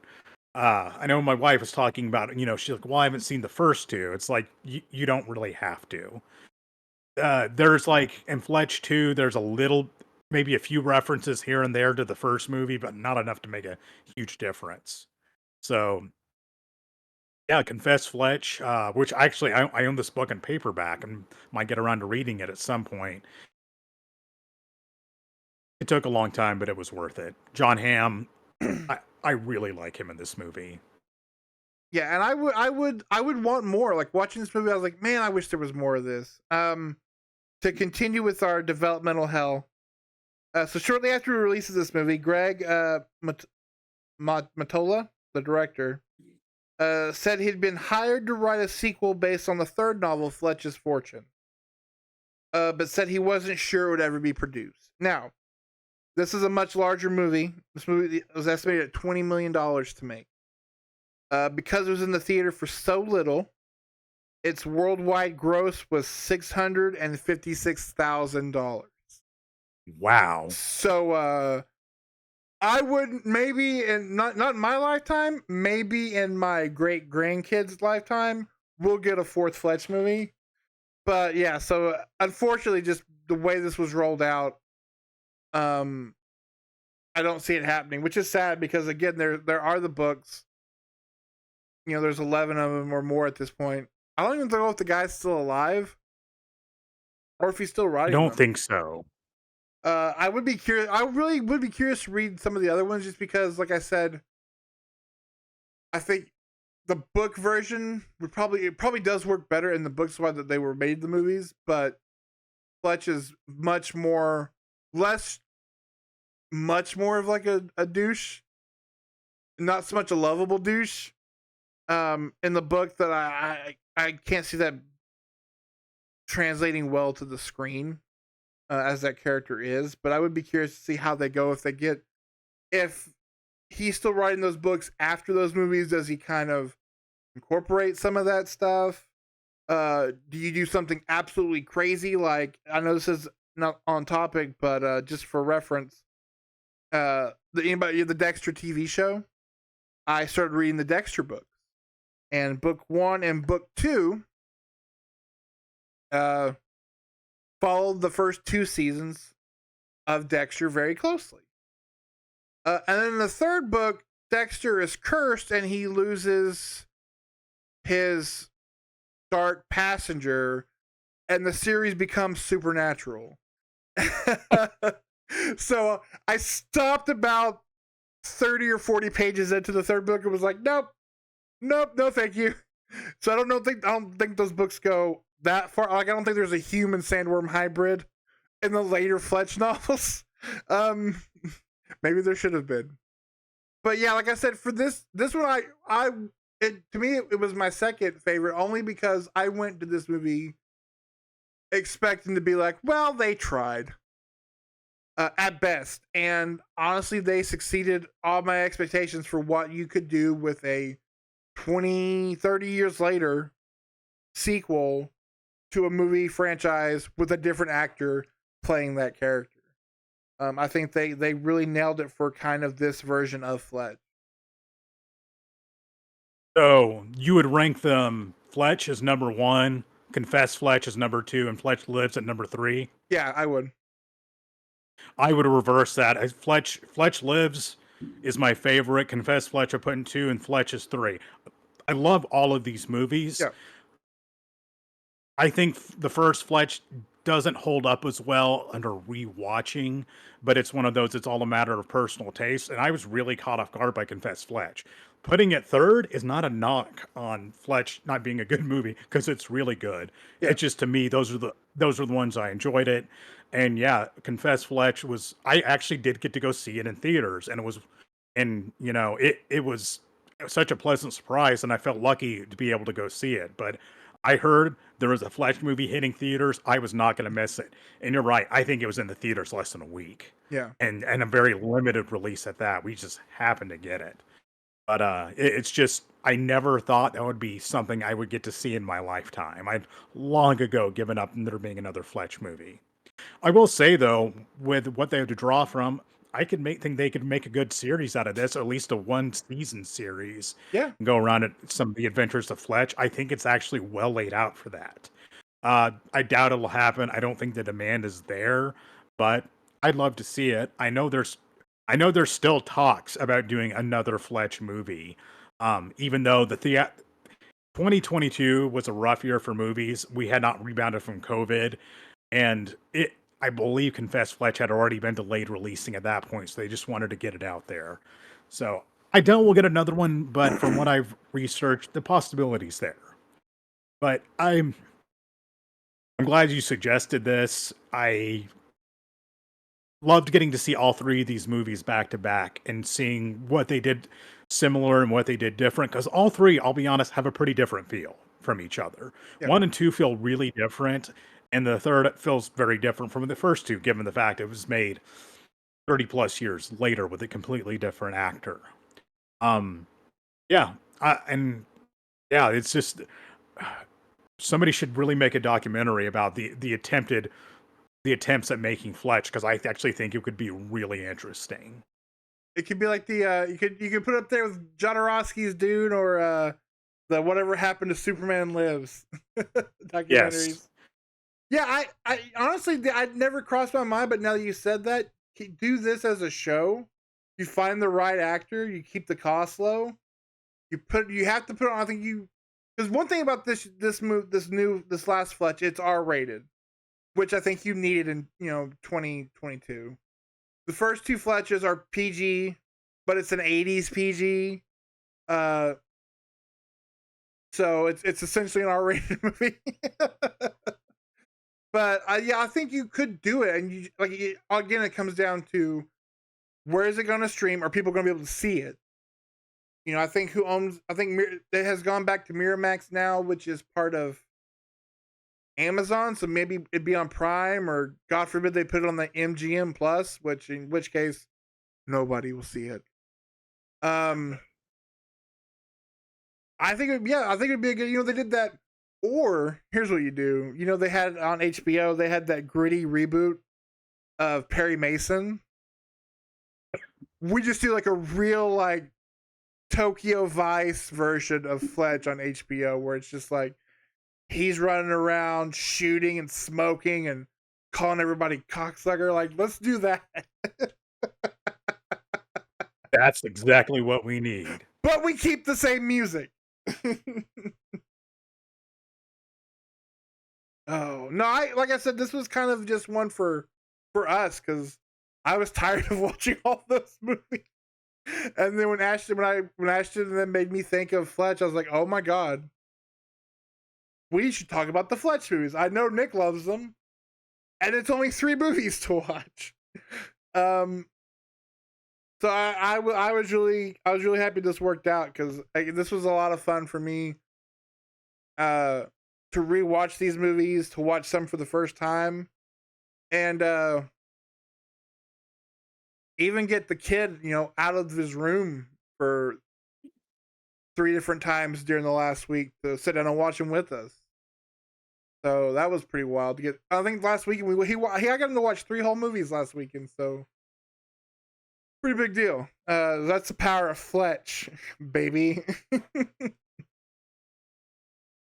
Let's see what's going on here in chat. What is up, Travis? Seen you in a while. Yeah, like I said, the first. I only read part of the first. Go ahead.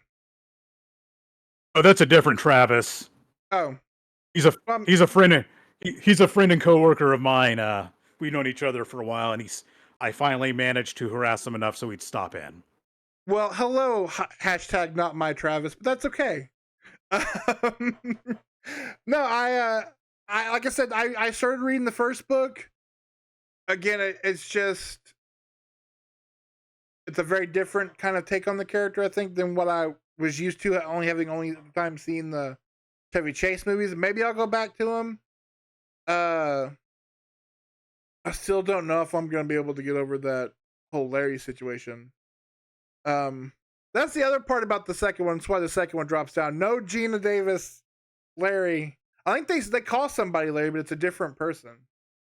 I know Larry's a different person in the in Confess. Well, they're all different people in the Confess. That's another great joke in Confess, Fletch, where he goes to see Frank, and Frank's like, "Go fuck yourself. What do you want?" Because, like I said, at some point he caused the newspaper to shut down or whatever. It was his billing all the costumes to the to the newspaper. But there's the one guy who does the sports, and it's just an old man who waves at him. No, I highly recommend these movies, man. I don't know. I don't know if they're streaming. I think Confess Fletch for sure is on Paramount Plus. That's the other thing with Confess Fletch. When you told me about it, it was on Amazon. They said it debuted on Showtime, and now it's on Paramount Plus. I don't know if the other 2 are streaming. Fletch is on Netflix. Fletch Lives. I had to rent on Amazon Prime. Yeah, so you can get them. They're worth it. Like I said, we were ranking these because it's the internet and we have to rank everything.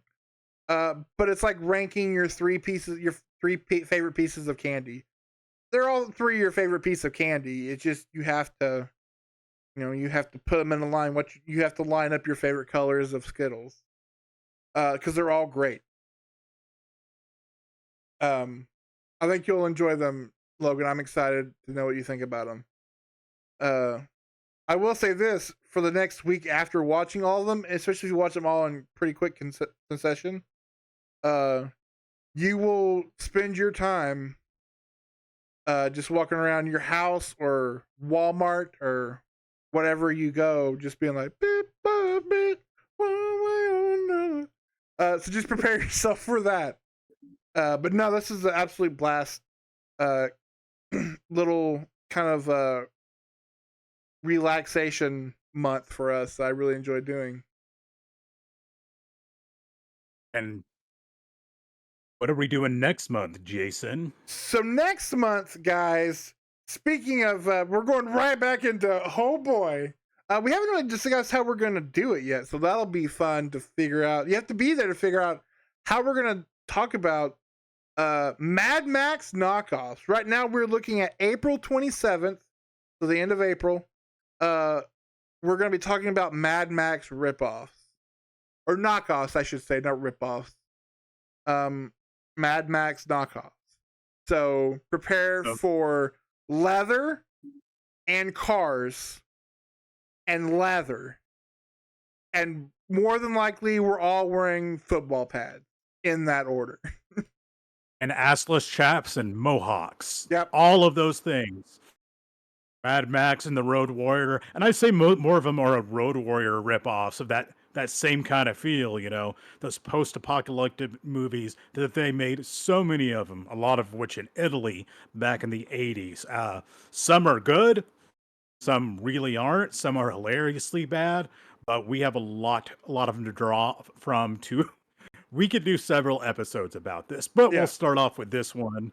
And I have a feeling this one's going to be really entertaining because they run the gamut in quality. So they're so all over the place. But it's just same thing as like when Harry Potter movie dropped. You know, all of a sudden they were any kind of property they could get a hold of, young adult property, they tried to make a movie out of it. And after the Road Warrior hit it so huge, everybody and their dog decided they wanted to get some junky cars, football pads, and assless chaps and run around and make movies in the desert. Yeah, this is the biggest like knockoff genre or of like knockoff films aside from I think Conan. Like Conan knockoffs are probably the only thing that has more knockoffs than Mad Max. I would say Alien is up there too. A lot of Yeah, Alien yeah. ripoffs. Yeah, so I'm not sure. Like, I don't know if we're gonna do a top 10 or we're just gonna pick a handful to talk about.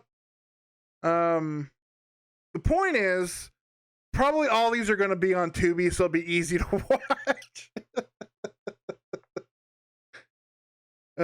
So gird up, put on your favorite road warrior hawk, road warrior animal outfit, and put a little extra oomph in your supercharger, your interceptors, and either pretend to not do an Australian accent or pretend to not do an Italian accent. Real quick, I want to say sorry if we've had some audio issues today. Our show producer, Amber, was out of town, so Jason has had to fend for himself. And my mic, I knocked it off the table at one point, and I had my dog run through wanting to play. So we don't usually have this many difficulties, so this isn't the norm. But we appreciate you all sticking in here and listening in to us and watching us, because I think this is the most interaction we've ever had. So it's even up from last month. Yeah, sorry. I'm playing. I'm not good at doing computer things. That's why I suckered my wife into it. Haha! I played the long game and I won. But yeah, I'm excited for next month. I think we're gonna have an absolute blast talking about these movies. And if you enjoy talking about movies, and you're on the internet, which you are right now, but you're like, hey guys, I want to hear what you guys have to say about movies randomly on a weekly basis. You can, because we have a YouTube channel.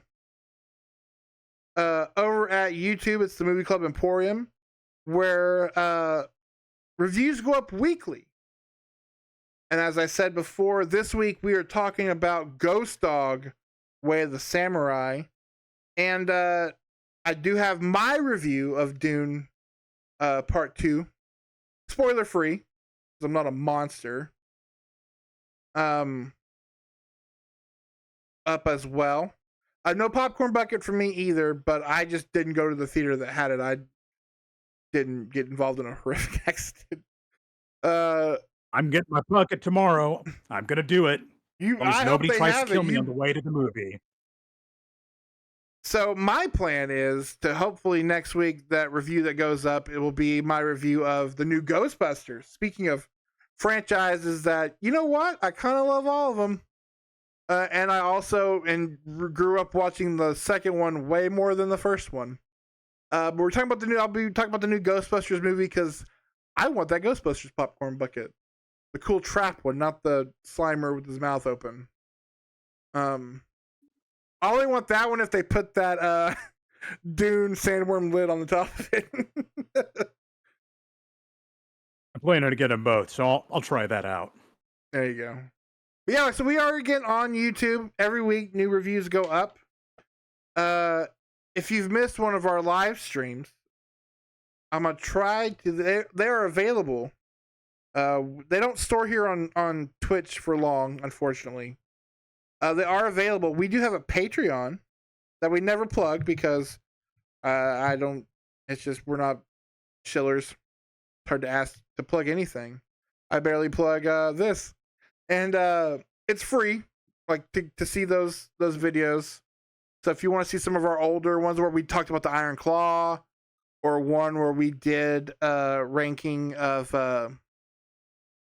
our favorite Disney movies, our Little Thing Disney movies, that one's there. I'm gonna try to slowly move some of those over to YouTube. And again, we're on. If you want to see stuff from way back when we were less professional than we are right now, all that is over on our Facebook page at facebook.com/movie.club.emporium. And while it's there, we do have a TikTok that I usually just use to promote these lives, so don't expect wild content over there. But if you want to see how much fun I have plugging these lives, you can see them there. But until then, until April 27th, where we will all see Valhalla spray painted in chrome. Thank you for joining us. And until then, I will say goodbye. Later. Thank you, Tommy, Logan, Nick, and Travis for stopping in. And thank you, as always, Amber. Very much. Later, pal. All right, we'll see you guys later. Bye. I'm still here, but I'm doing it, guys.